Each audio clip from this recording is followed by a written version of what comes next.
Sentarse, hermanos, paz y paz. Bueno, seguimos con esa enseñanza y nuestro culto de adoración. Entonces, les quiero compartir hoy la enseñanza que seguiría de su iglesia local. Sé que será de bendición. Marcos 12, vamos a leer.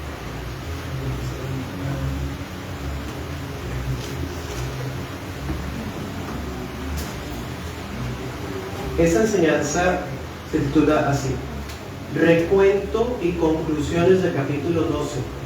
Vamos a estudiar todo el capítulo. Recuento y conclusiones del capítulo 12 y como subtítulo, una batalla por el corazón de su pueblo. Bueno, si tiene ahí abierto el texto, vamos a ver. Padre, en el nombre de Jesús, rogamos que tu palabra de vida instruya, reprenda, corrija, perfeccione nuestros corazones para tu gloria.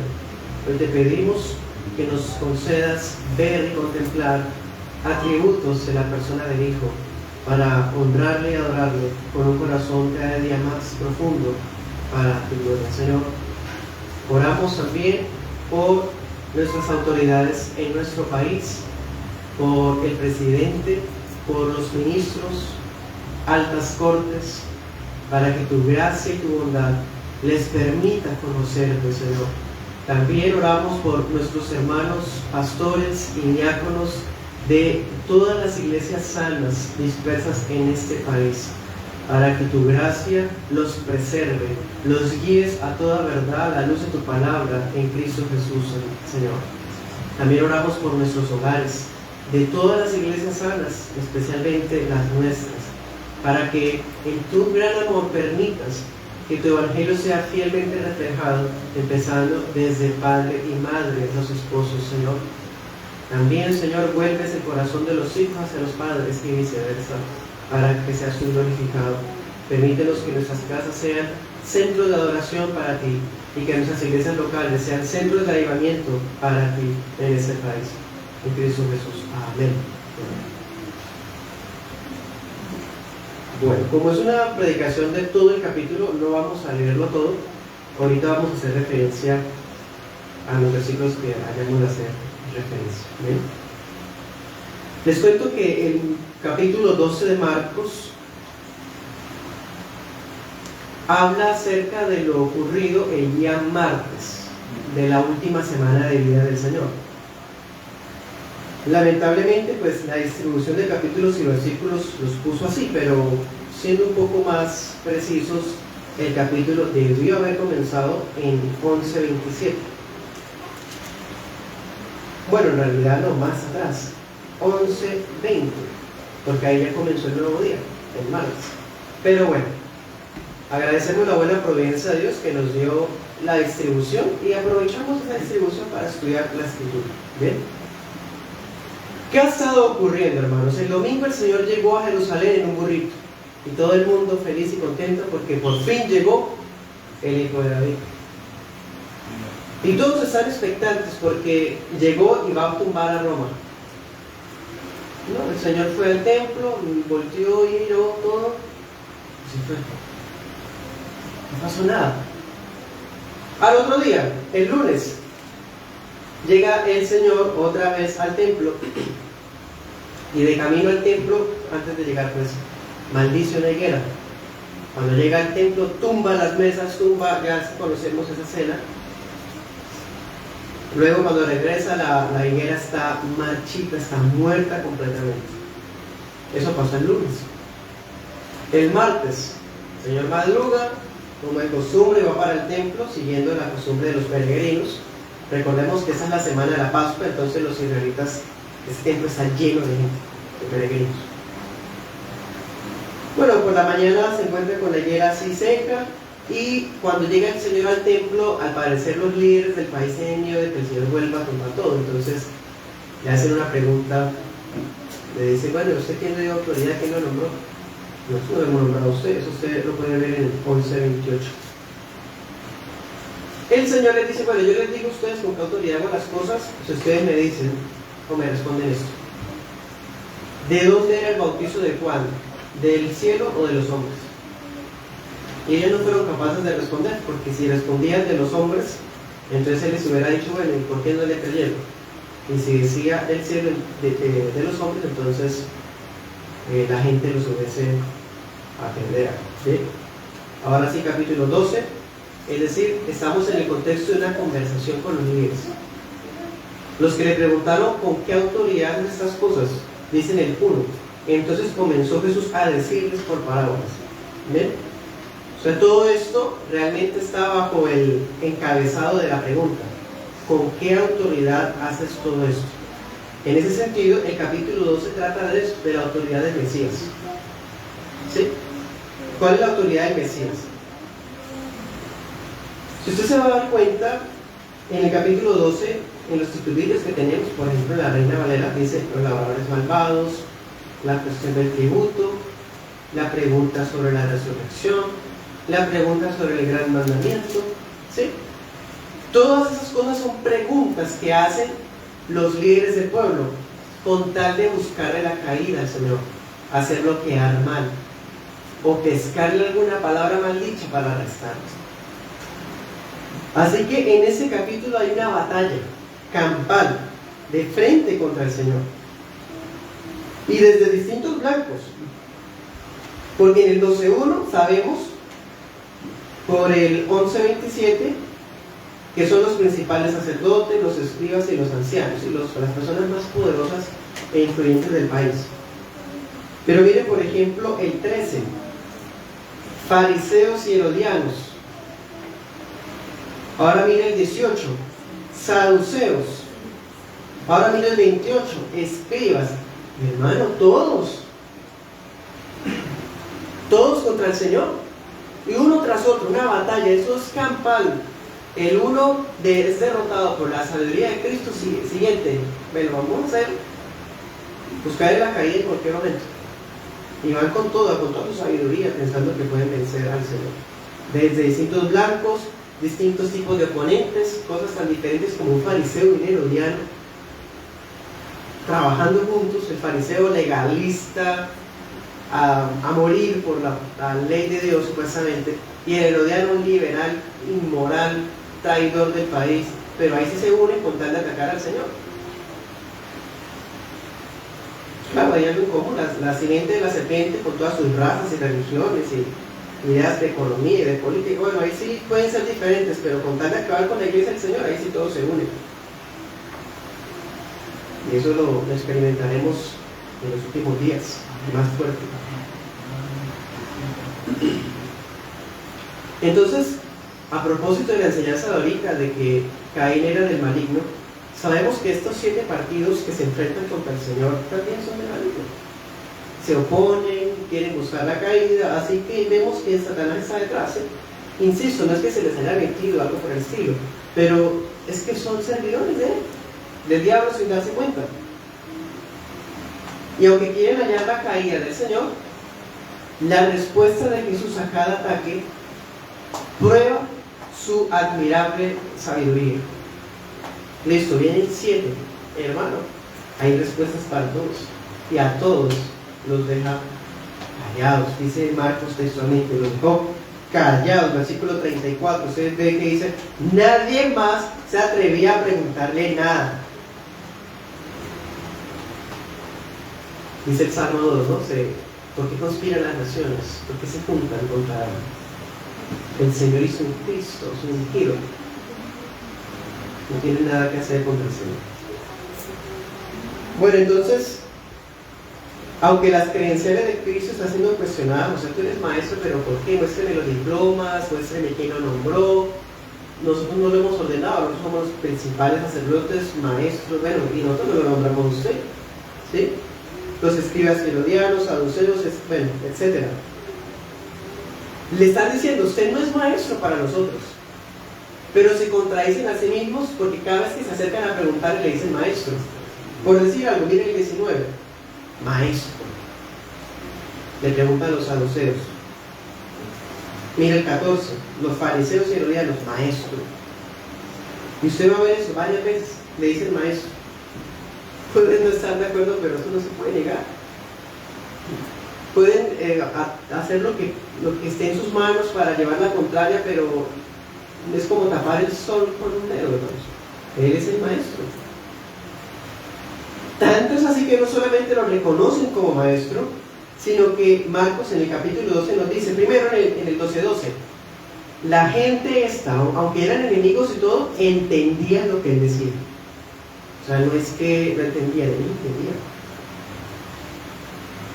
Miren el 17, quedaban maravillados de sus respuestas.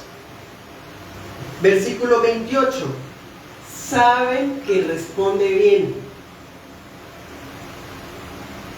Miren el 27, lo oían de buena gana.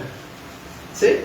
Entonces, con tal de llevar la contraria, se unen 7 partidos contra Cristo, pero no les sale nada como lo esperan. Todo lo contrario. Terminan reconociéndolo como maestro y todo lo que hemos visto. Bueno, a pesar de esto que vemos en Marcos, ellos siempre van a insistir en varias cosas. Por ejemplo, quieren arrestarlo. Eso es en el 12. En el 13 vemos que quieren sorprenderlo en algo que diga. Quieren ridiculizar su doctrina. Pero algo muy interesante está en el 15. Dice, pero él, percibiendo la hipocresía de ellos, no se puede, hermano, esconder. Ninguna hipocresía, ninguna falsa inteligencia puede prevalecer contra la sabiduría del Rey. Júntense los que se junten, hagan las estratagemas más excelentes, estrategias con toda, no podrán, menos con la iglesia, porque las puertas del Hades no prevalecerán contra ella. Bueno, vamos a estudiar el capítulo así, del 1 al 18, el primer punto. Vamos a ver un plan sobre los planes enemigos. Un plan sobre los planes enemigos. Y el segundo punto, bueno, vamos a ver 3 puntos, corrijo, 3 puntos. El segundo punto vamos a ver victoria sobre las artimañas, de 19 al 33.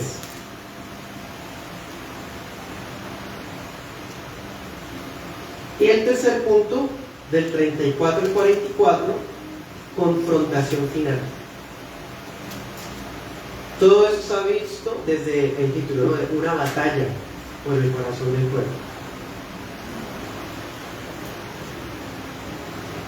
Comencemos con el primer punto, un plan sobre los planes enemigos.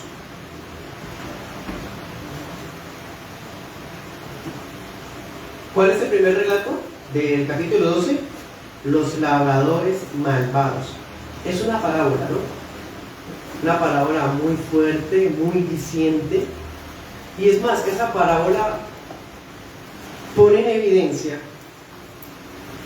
que todas las cosas que están ocurriendo en ese momento son trazadas por el Padre.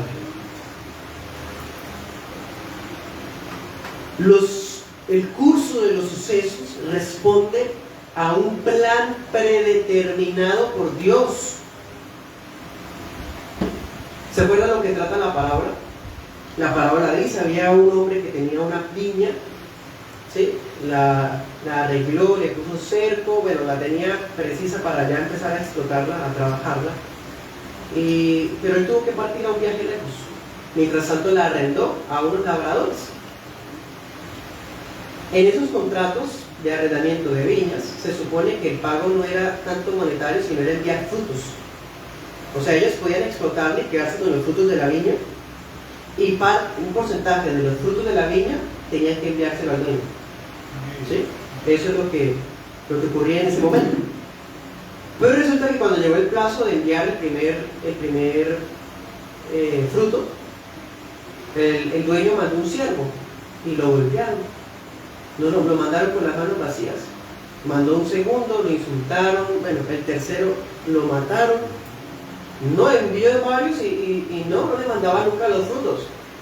Entonces dice el dueño, de pronto a mi hijo sí lo respeten, porque quizás no sabían que ellos no creyeron que fueran enviados por mí. Pensaban de pronto que los iban a estafar, o quién sabe. Mandemos a mí. Y cuando llega el hijo, los labradores malvados dicen, ese es el heredero. Matémoslo y nos quedamos con la viña. Cogen al heredero, lo llevan afuera de la viña y lo matan. Dice el Señor, ¿qué piensa que le va a pasar? Le pregunta a los líderes. ¿A quiénes? A los principales sacerdotes, escribas y ancianos. ¿Qué creen que le haría el dueño de esa viña a esos labradores malvados? Esas personas entienden lo que el Señor está queriendo decir. ¿Usted capta lo que quiere decir? Los israelitas se opusieron a la palabra de Dios matando a los profetas, a los apóstoles, a la iglesia. Pero llegaría un tiempo en donde Dios cobraría ese pueblo, porque el pueblo es de Él. Aunque esa gente quería adueñarse del pueblo de Dios, ese pueblo le pertenece a Dios. Son unos arrendatarios ladrones, pero no son los propietarios.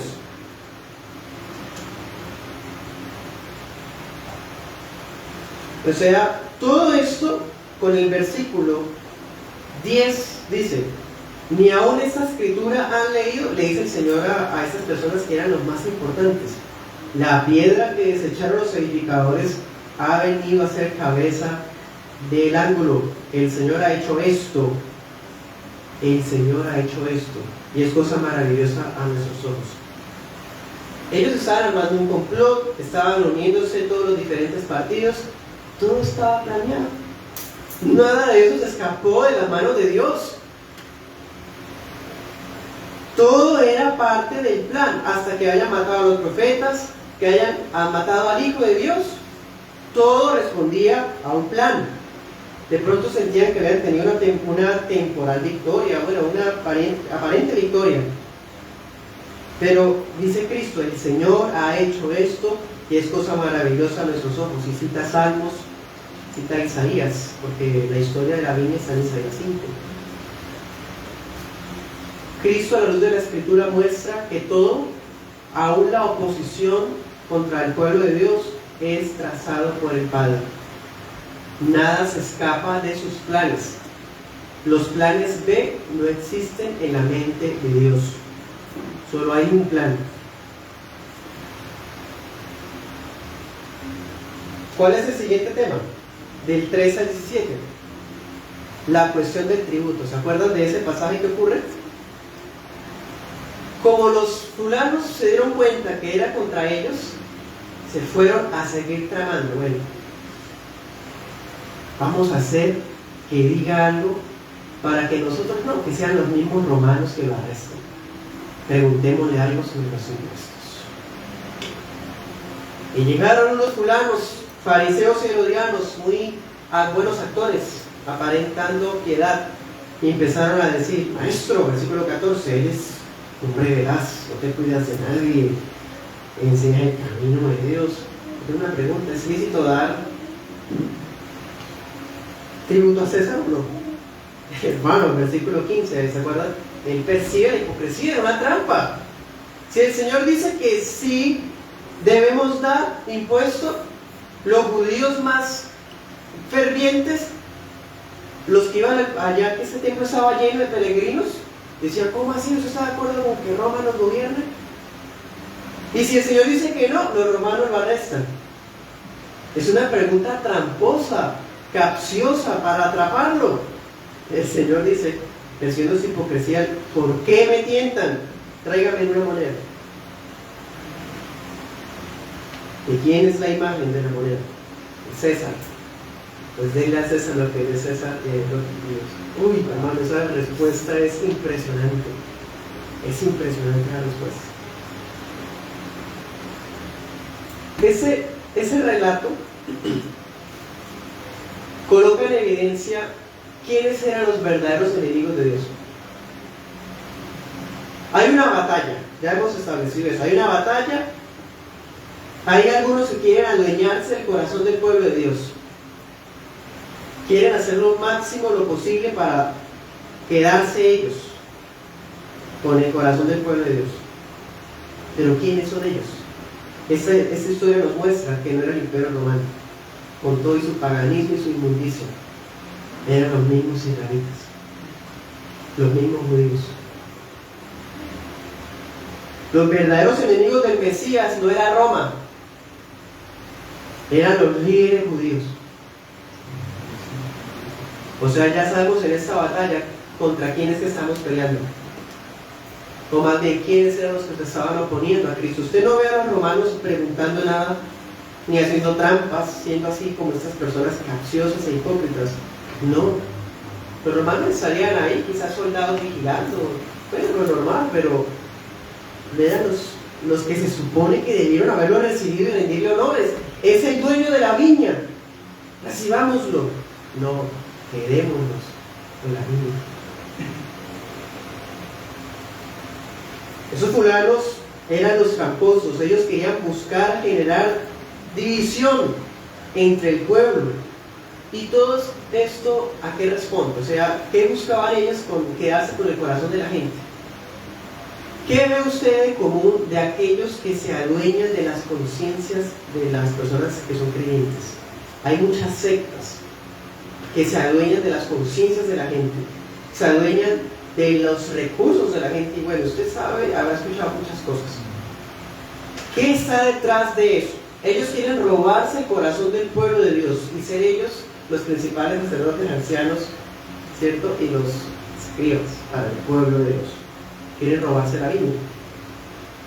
Lo que tienen en común es buscan posición. Buscan posición.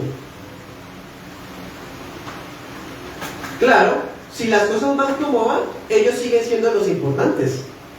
Si las cosas van como van, ellos pueden conservar su posición social, su posición económica, ¿sí? Tienen sus recursos. La historia nos muestra que los sacerdotes eran dueños del negocio ya de los sacrificios de las palomas, eso que Cristo volcó, era el negocio de los señores.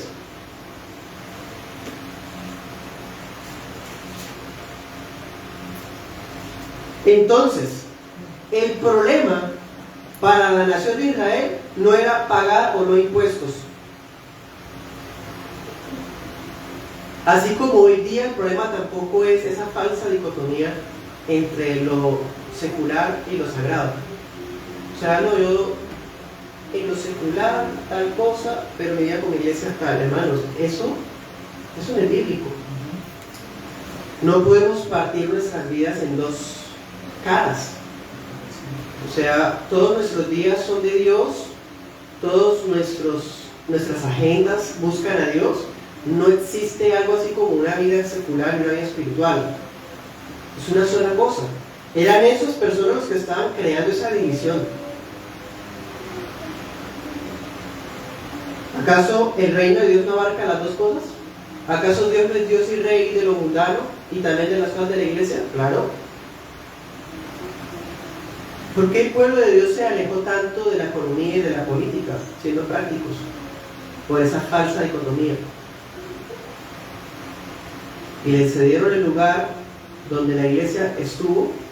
Se miran los países reformados históricamente, eran gobernados por personas creyentes de testimonio. Pero no, se influyó esa idea rara, diabólica, de que hay una división entre lo secular y lo espiritual. Abro paréntesis, no significa que un pastor pueda ser político, para nada, porque un diácono puede ser político. Me refiero es a que la iglesia se supone que es la sal. No, se supone no, es la sal en todas las áreas de la vida. El reino de Dios no está partido en dos, o son dos reinos. Dios pelea contra Satanás y a veces Satanás le gana. ¿Cómo así? No, Dios es Dios de todo y siempre gana. Usa a su iglesia o utiliza al Estado para llevar sus planes. Su voluntad siempre prevalece. Entonces, en la primera sección que vimos, aunque estén tramando lo que estén tramando, todo responde a que Dios tiene el control.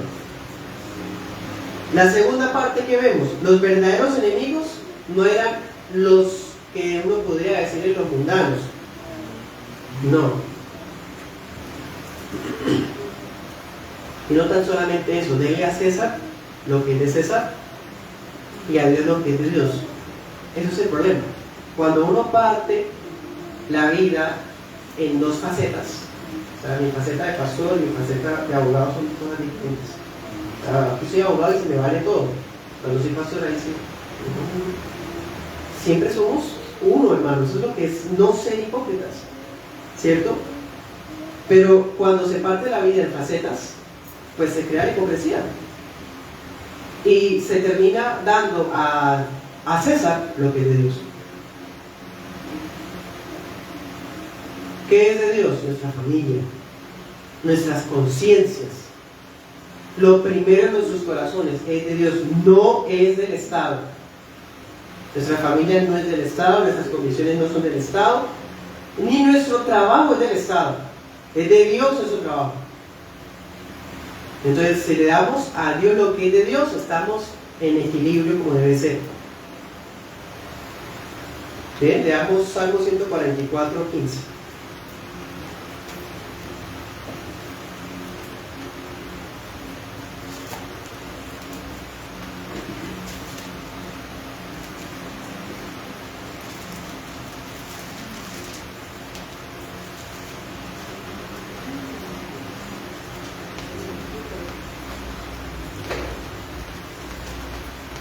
Dice la parte B: bienaventurado el pueblo cuyo Dios es Jehová.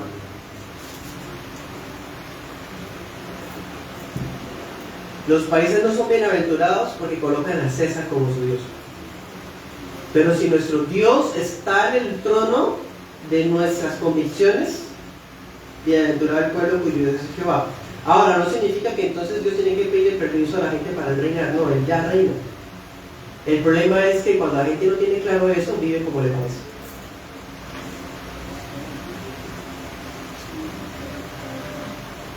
Entonces, en resumen, esta primera parte que vimos en este primer punto: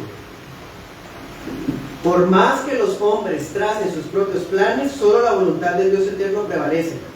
Por más que se alíen multitudes de enemigos, el Rey invencible se reirá de ellos, dice el Salmo 2.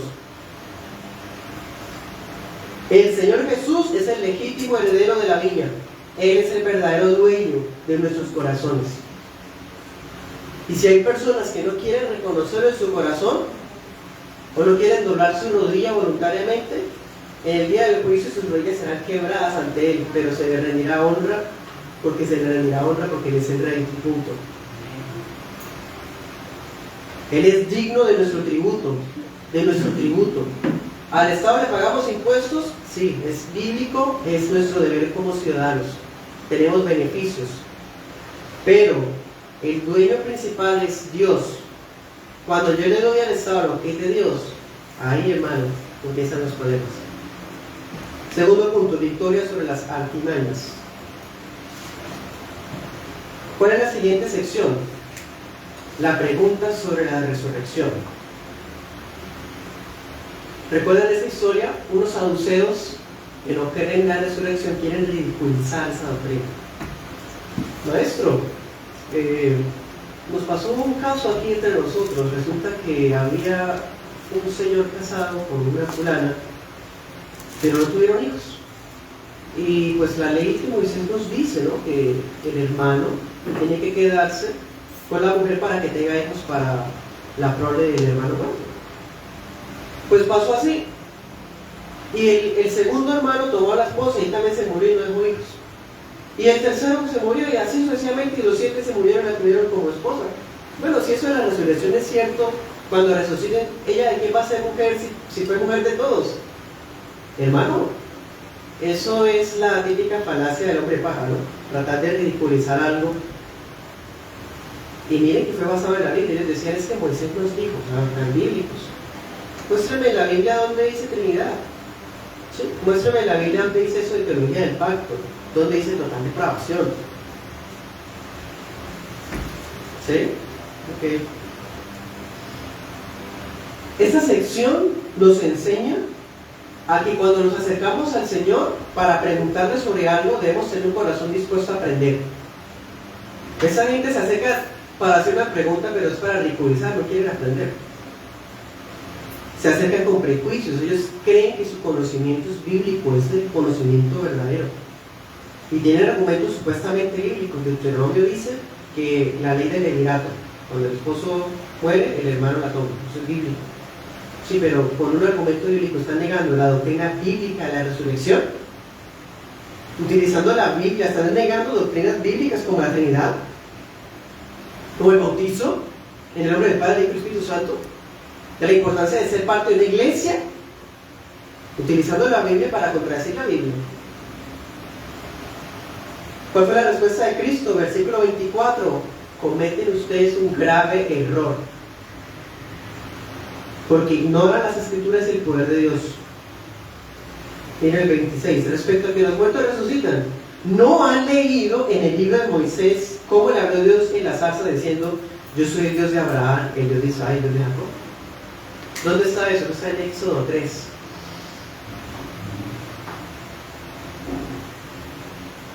Estos saduceos le están diciendo al Señor: muéstrame la Biblia donde dice resurrección, porque los saduceos solamente creían en Génesis, Éxodo, Levítico, Números, Deuteronomio. Si ahí no se les muestra la palabra resurrección, no creen. Y miren la respuesta de Cristo, es de Éxodo 3. Yo le pregunto, en la respuesta de Cristo, ¿en qué parte del versículo de Éxodo dice resurrección? Yo soy el Dios de Abraham, el Dios de Isaac, el Dios de Jacob. Ahí no dice resurrección textualmente. O sea, esto es para aquellos que quieren siempre un texto que diga textual, valga la redundancia. Es que tienen que decir: no, ahí no dice que no se puede fumar. No, ahí no habla de eso. No habla del aborto.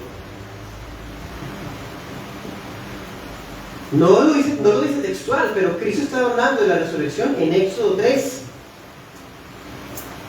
Él resolvió el malentendido de estas personas bíblicamente. No lo hizo citando un versículo literal, algo que fácilmente uno no puede percibir, pero esto nos muestra que la manera de interpretar la Biblia es así como Cristo lo está haciendo.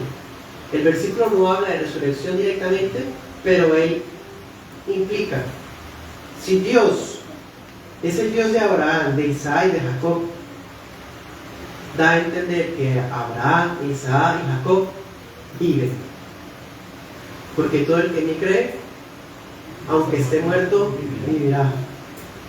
El que muere en Cristo vive, no está dormido, vive.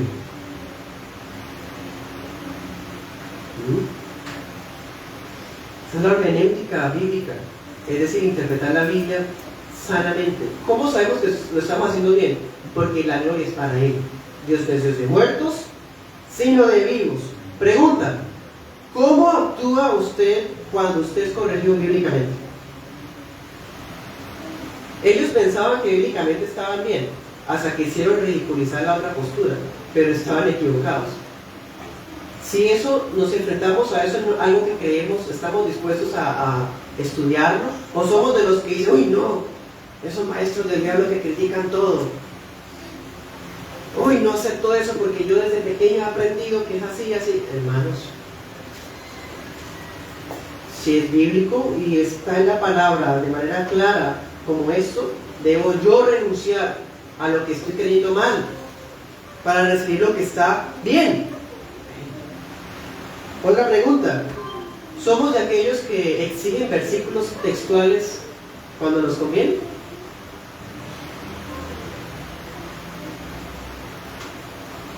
Hay doctrinas, hay prácticas que son sanas, bíblicas, pero no están textualmente en la Biblia. Hay gente que sabe que su actuar, porque su conciencia los acusa, está mal, pero hipócritamente pide un texto literal para que se convenzan de lo que la Biblia en analogía enseña que está mal, como están llevando su vida. ¿Usted ve esos como esos saduceos?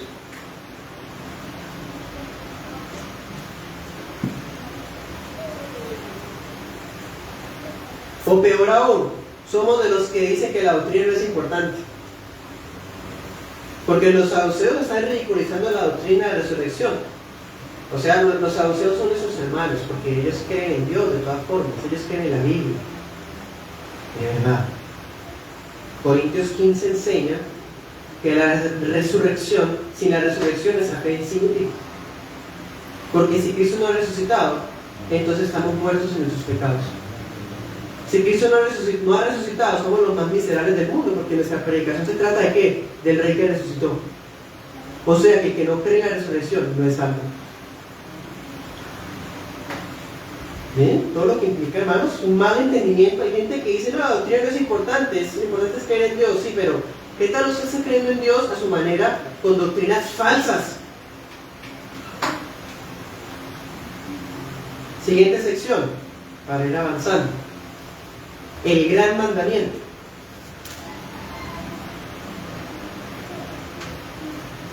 ¿Se acuerdan? Cuando un escriba ve que responde Jesús esa pregunta a los saduceos de esa manera tan bíblica, queda sorprendido y dice, es un maestro.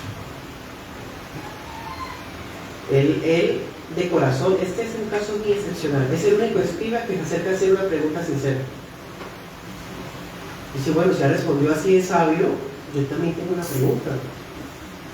Y le pregunta, ¿cuál es el principal mandamiento? ¿Cuál es la respuesta de Cristo? El primero de todos los mandamientos 6, verso 29, perdón. El primero de todos los mandamientos es: oye Israel, el Señor es tu Dios, el Señor como es. Eso está en Deuteronomio. Las respuestas de Cristo siempre son bíblicas. Amarás al Señor tu Dios con todo tu corazón, con toda tu alma, con toda tu mente, con todas tus fuerzas. Ese es el principal mandamiento. ¿Cuál fue la pregunta que le hicieron a Cristo? ¿Cuál es el principal mandamiento? Pero él responde mal, dice 31. El segundo es semejante. ¿A él le preguntaron el segundo? Soy el primero. Porque Cristo no se sujeta a lo que la persona quiere, siempre en su generosidad nada más. Y además, no puede uno decir que ama a Dios con todo, 4 todos, si no hace esto. El segundo es semejante: amarás a tu prójimo como a ti mismo. No hay otro mandamiento mayor que estos.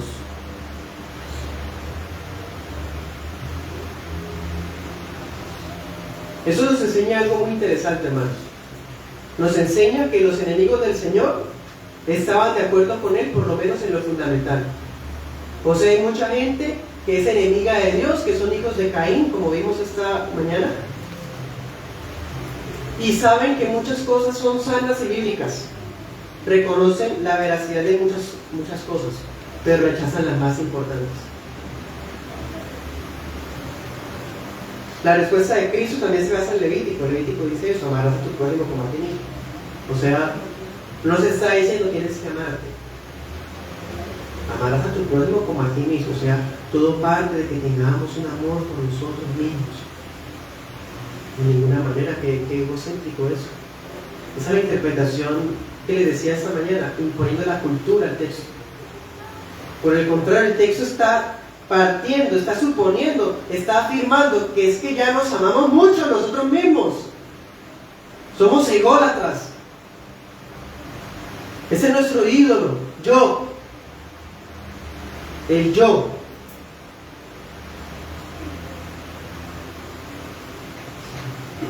Entonces dice: amarás a tu prójimo como a ti mismo. Entonces está diciendo: ámate. Está diciendo: es que ya te amas demasiado. Ahora sí, como te amas tanto, pues ama así a otros.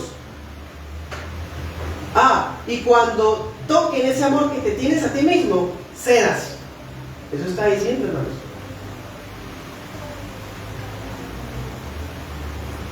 Así que la vida religiosa no consiste en rituales, ceremonias, vestimentas largas, palabras claves, sino en un amor trazado por el Padre en la eternidad, una gracia incondicional para nosotros, y que en respuesta a esa gracia nosotros le debemos a Dios un amor extraordinario.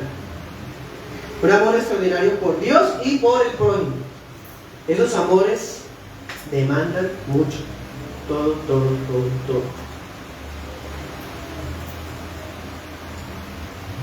Así que denle a César lo que es de César y a Dios lo que es de Dios. ¿Qué es de Dios? Amor. Con todo. Dios debe ser el centro de la vida del creyente, de la vida religiosa. Y si alguien quiere insistir con que la vida secular es aparte, pues entonces Dios debe ser el centro de esa vida secular también. Dice en Tesalonicenses 4, hagan las cosas con honestidad. El que no trabajaba, trabaje para que pueda tener ayudar a otros. Y así sucesivamente. Entonces, Dios es el centro de mi vida religiosa, pero Dios también es el centro de mi vida con la relación con otras personas. Como esté mi relación con Dios, está con los demás. Y así como usted está con los demás, así está con Dios. No estamos deificando a la gente, como si la gente fuera Dios, no. Estamos diciendo es que el que ama al que puede ver, puede amar al que no ve. Eso lo dice Primera Juan, ¿se acuerdan? Entonces, hermanos, en este segundo punto que vimos, victoria sobre las artimañas. ¿Quieren hacer preguntas para ridiculizar? Usando la misma Biblia para eso. Pues Dios, a la luz de la Cristo, a la luz de la Escritura, refuta las malas doctrinas y nos enseña la importancia de estudiar la palabra para aprender la sana doctrina. En la otra sección, de amar a Dios con todo, le hacen una pregunta al Señor y el Señor responde más de lo que la persona quería escuchar. Porque si a uno le preguntan, ¿usted ama a Dios con todo su corazón? ¿Qué vamos a decir? Vamos a decir amén. Vamos a decir, uy, sí, todo. Es más, con todo mi corazón, mi alma, mi mente, mi fuerza, pero también con todo lo otro. Todo, mis extremidades, mi trabajo. Ahí sí somos más justos que... Pero el estándar para saber si es verdad, ¿cuál es? El amor al prójimo. Si el Señor le responde eso, le escriba, amarás al Señor con todo, que quiero que no nos olvidemos que Dios nos pide todo, ¿no? ¿Qué hubiera dicho el escriba? Señor, como el joven rico, ¿se acuerdan? Desde mi juventud. O sea, quería que le dijera, sí, ya, usted es salvo por obras, sus obras son meritorias. Tiene tantas buenas obras que puede repartir a otros, como cree el catolicismo romano. ¿No? Lo que están mostrando es que no tenemos esa capacidad.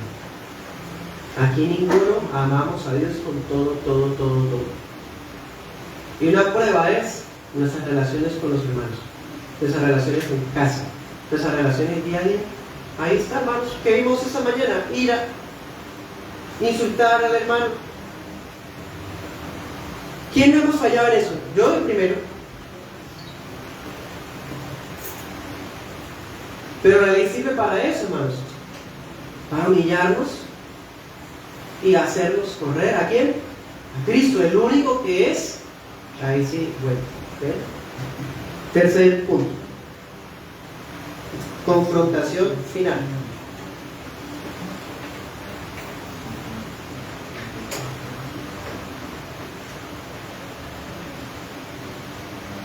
Ya nadie más se atrevió a preguntarle nada al Señor. Versículo 34, en la otra parte, nos muestra que el Señor está diciendo: el rey, el dueño de la viña, es el Mesías, ¿sí? No solamente es el descendiente de David, es el Hijo de Dios. Cristo no es un rey más. Cristo es el Señor de David, verdadero hombre, verdadero Dios. Ante Él todos se van a arrodillar, incluso los labradores malvados. Filipenses 2, 10 al 11 nos dice: para que ante el nombre de Jesús se doble toda rodilla. Fariseos, ancianos, bueno, los 7 tenían que postrarse. Y Cristo mismo se los dice ahí de frente, hermanos. Dice en el 36: el mismo David dijo por el Espíritu Santo, dijo el Señor a mi Señor: siéntate a mi diestra hasta que ponga a tus enemigos por estrado a tus pies. Se lo está diciendo ahí de frente, pues. ¿No quiere reconocer? Diría Jesús, para hacerlo, para ser más claro, diría Jesús: ¿no quiere reconocerme como el dueño de la viña? El Padre se encargará de postrarlos ante mí. Imagínense eso.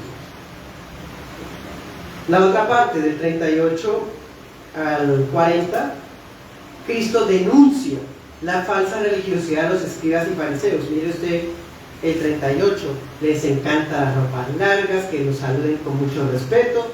El 39, sentarse en las primeras sillas, no solo en la sinagoga, sino también cuando los inviten a comer algo, o una cena, un banquete, en fin. Versículo 40, pero son una farsa, porque dicen que aman a Dios, pero devoran las casas de las viudas. Recibirán mayor condenación. Cristo confronta la vana religión de los escribas, los que se concentran en apariencias, en el prestigio, y dejan de lado la gloria de Dios y el amor sincero por los más necesitados del pueblo de Dios. Vuelvo a lo mismo. ¿Cuál era el interés detrás? Conservar su posición social. Entre más la gente lo respetaba a ellos más podían robar en las vidas.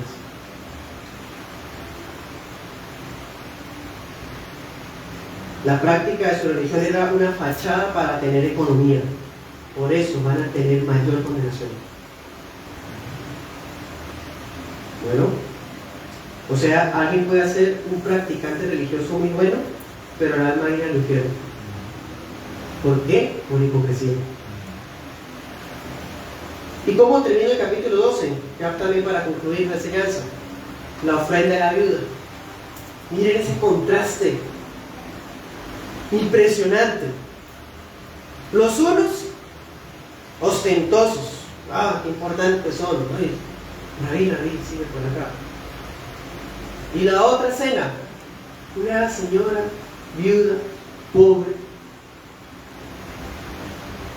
Todo el mundo iba, dice el texto, ¿no? Usted lo ve en el 41 al 44, todo el mundo va, los ricos, eso, echan y suenan esas monedas, un montón. Y cuando pasó la viejita, ni sonó nada. El único que sabía que echó fue Cristo, porque es omnisciente. Porque si no, nadie se entera que echó. Porque echó 2 moneditas blancas. Nuestras monedas de 50.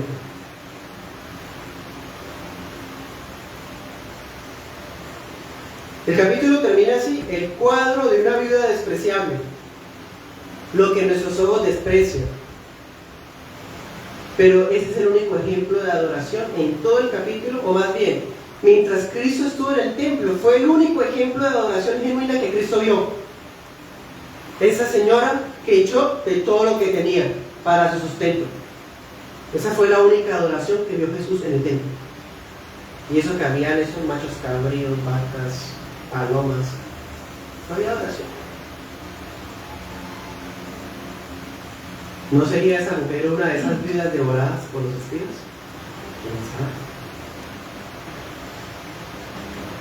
Me llama mucho la atención eso, hermanos.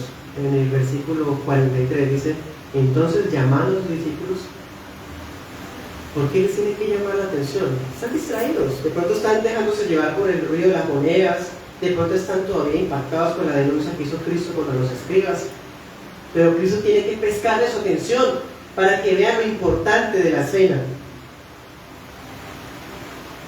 Bueno, ¿cómo alguien cuya adoración no requiere más esfuerzo que una asistencia semanal a la iglesia puede decir que ama a Dios con todo su corazón? Peor aún, si ni siquiera aporta su tiempo para buscar a Dios en el culto público y en el culto familiar. Todo el corazón. Empecemos con el corazón. Ahora, el alma. ¿Cómo alguien que valora la opinión de otros y su propio bienestar económico puede decir que ama a Dios con toda su alma? Se contenta con estar cerca del reino de Dios, como dijo Cristo al escriba: estás cerca, pero no se interesa para estar dentro, porque es que estar dentro necesita abandonar el pecado, abandonar sus intereses, vivir todo para la gloria de Dios. ¿Cómo alguien que desprecia la formación bíblica, teológica, histórica puede decir que ama a Dios con toda su mente? Peor aún, ni siquiera muestra interés por conocer la doctrina sana con profundidad, que es la única manera de librarnos de hacer afirmaciones erróneas y dañinas. ¿Cómo alguien que trae ofrendas solo de lo que le sobra puede decir que ama a Dios con todas sus fuerzas? Peor aún, que se escuda en su deber de proveer a su hogar y de ayudar a sus padres para no traer ofrenda a la iglesia local. En resumen, hermanos, el capítulo nos muestra desde una perspectiva celestial que había un complot contra Cristo. Y ese complot se sustentaba en buscar los intereses de cada quien. Y eso no es amar a Dios con todo. Dios Padre tiene todo bajo control, el Hijo es imparable, pero esta batalla por el corazón la ganó el Rey Maestro. Dios Hijo, el todo sabiente, el Rey de esa iglesia. ¿Ven? Por eso.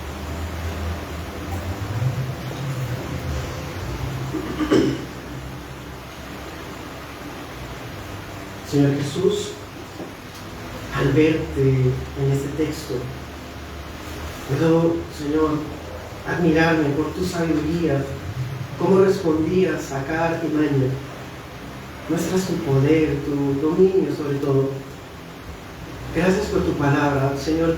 Concédeme esa sabiduría a mí también para responder bíblicamente.